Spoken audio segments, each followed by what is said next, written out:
As we get ready for the next presentation, which will be on OpenMP and HIP interoperability, so you can write part of your code in HIP, part of it in OpenMP. But we also have a lot of other presentations that we haven't shown here.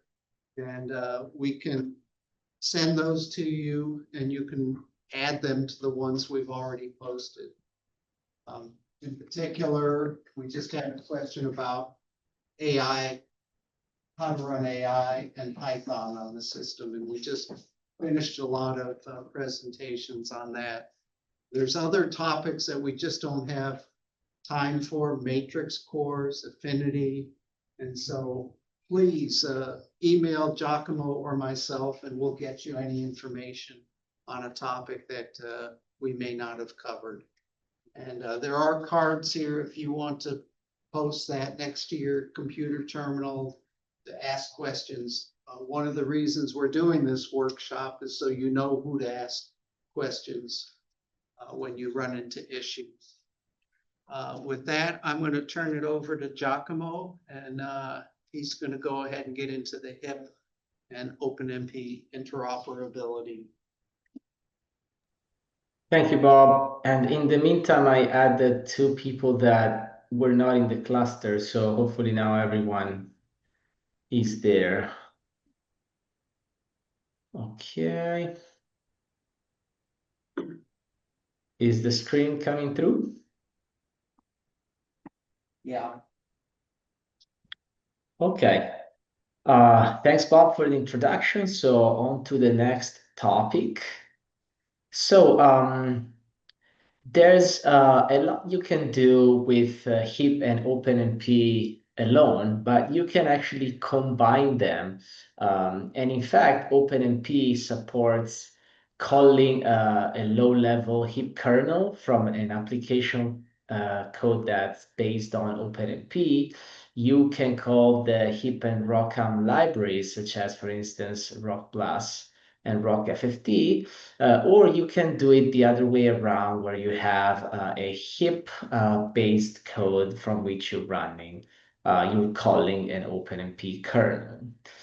So I should make a note here that when we say OpenMP-based code, we basically refer to the fact that we are using OpenMP to do the memory management, such as, for instance, using data environments, such as target data, for instance, or target enter data. And if we talk about a HIP-based code, then we're using HIP to do the memory management. So we're using HIP malloc, for instance, or a HIP map copy. And in either of these 2 cases, you can call a kernel with HIP if you have an OpenMP application code, or OpenMP if you have a HIP application code. So we'll focus only on the case where we have an OpenMP application code and we want to call a HIP kernel from it. So you may be wondering why we bother doing this. Well, there are several reasons, but one that we think is probably the one that happens the most is that with OpenMP, it's rather simple to get your code to quickly get your code to run on GPUs.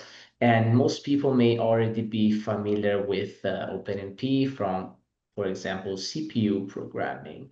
But with OpenMP, generally, you cannot get as good a performance as you would get with HIP, because HIP is lower level and has more knobs you can tune for performance. Therefore, it might make sense to port to HIP only specific codes that you currently have in OpenMP so that you can squeeze the most performance out of those. So in that spirit, we are going to consider the simple example of a SAXPY, where we have OpenMP that's used to handle the memory communication between host and device. So you see we have the target data environment to manage with the locality of your data on the device.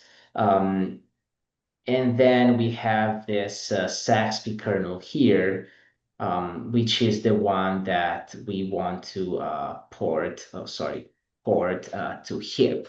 Notice that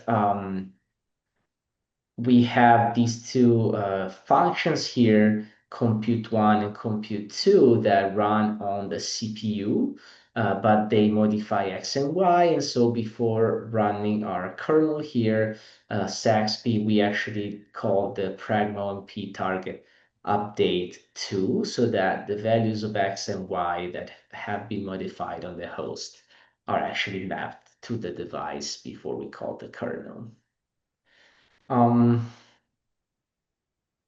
Okay, so yeah, so basically that SAXP kernel now is offloaded to the GPU with OpenMP, and our task now is to modify it so that it can be implemented with HIP. Okay, so the first thing we do is we create basically our kernel. We create a separate file, that's a C++ file, where we have the definition of our kernel here, our SAXP, as well as basically a function that's just used to launch that kernel. That's basically wrapping that kernel up. So see, the SAXP HIP is just used as an intermediary function to launch your kernel. After that, we have to create a proper interface. Sorry, where is it? Oh no, sorry, never mind. The interface comes later. We actually don't need that right now. I was already thinking about Fortran. So in this case, you don't need any interface. You just need to have the two files that are on two separate compilation units, because the one that has the HIP code will be compiled with HIPCC, and the one that has OpenMP code will be compiled with Clang.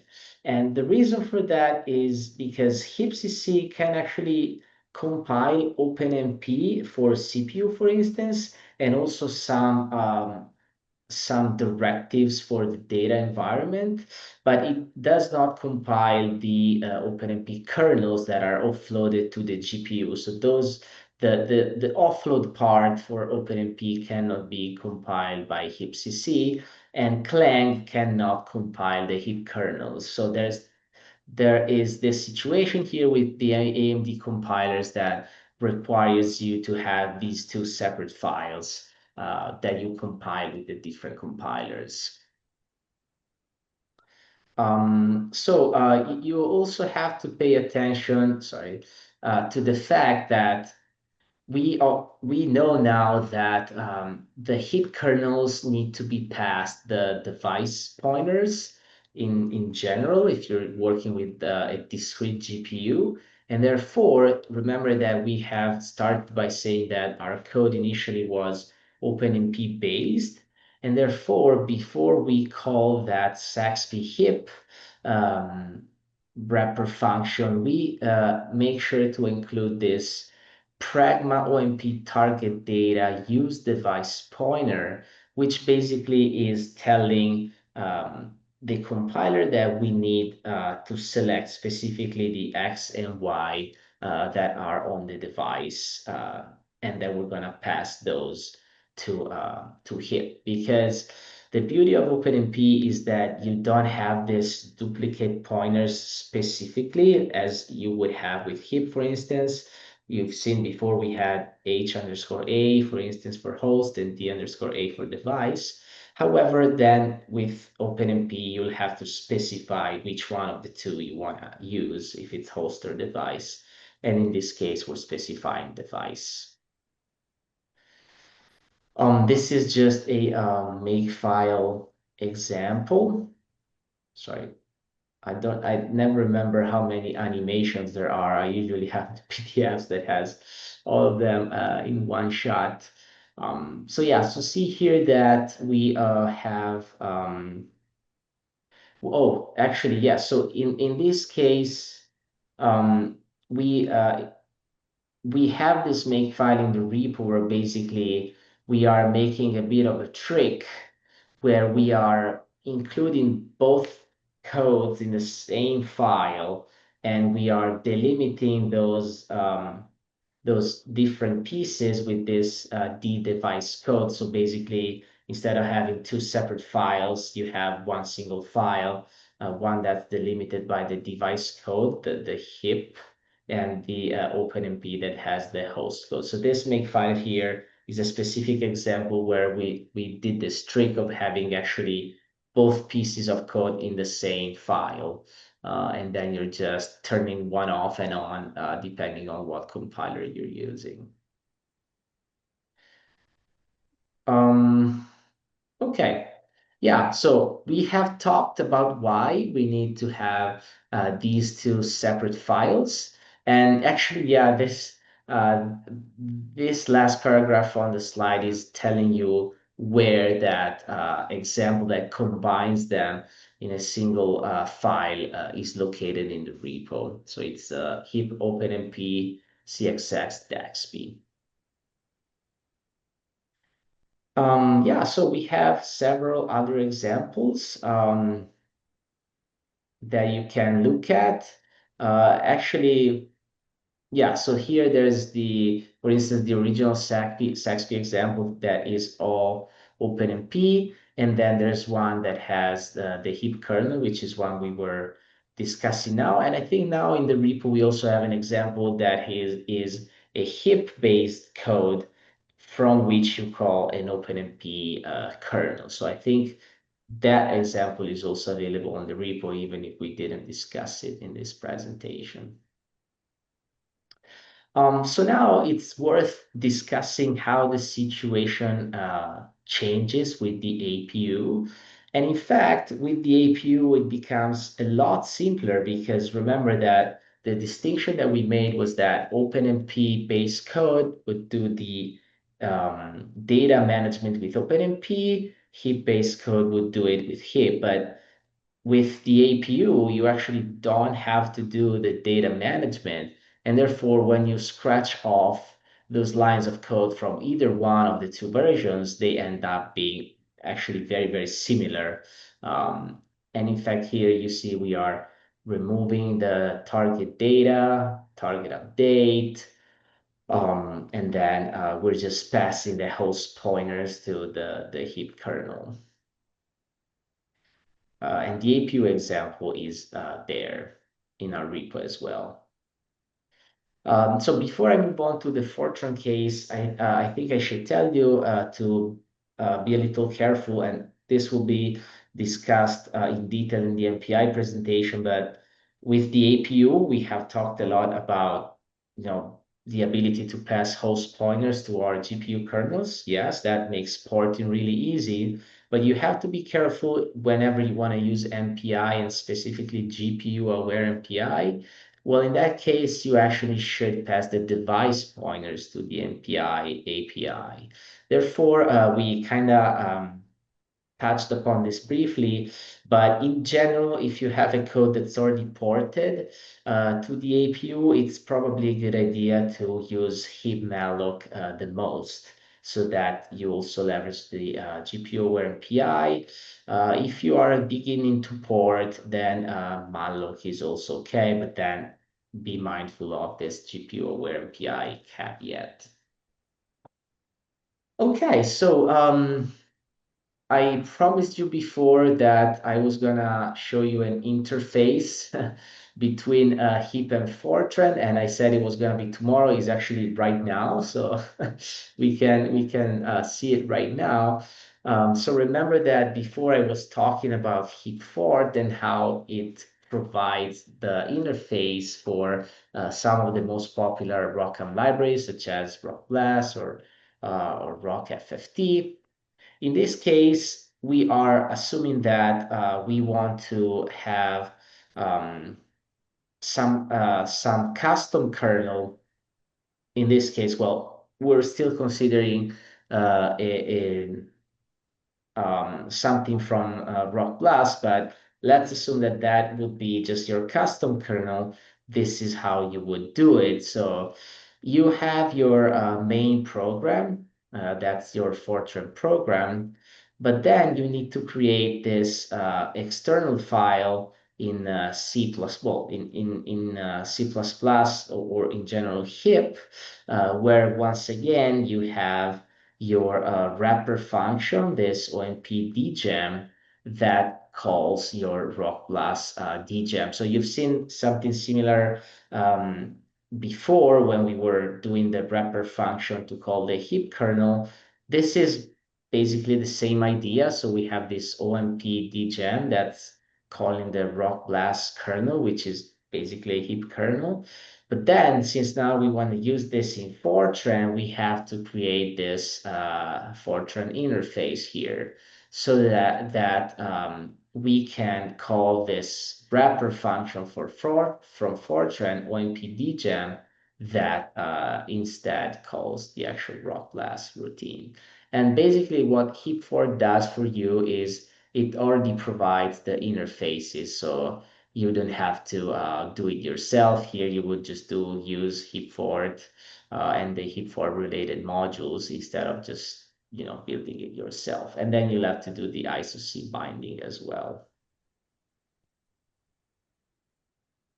Yeah, so this is just a bigger visualization of what I was telling you, specifically focus on the main program with Fortran. Yeah, so we have talked about how OpenMP and HIP can interact with each other. We have seen how the APU programming model actually simplifies things a bit in their interaction. Well, actually quite a bit. It does quite a bit of simplification. We talked how to leverage HIP kernels in Fortran, and also mentioned again the parallelism or the similarities between HIP4 and what I have just showed you. So yeah, thank you very much. I'm gonna give it back to Bob.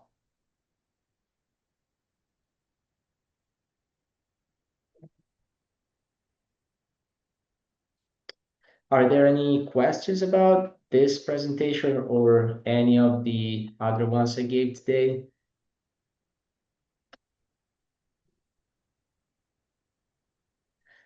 Do we have a Slack channel or similar, or are we doing everything on the chat? Well, I guess, yeah, most of you are in person, so I guess it doesn't really help having a chat channel. Sorry, that's the force of habit.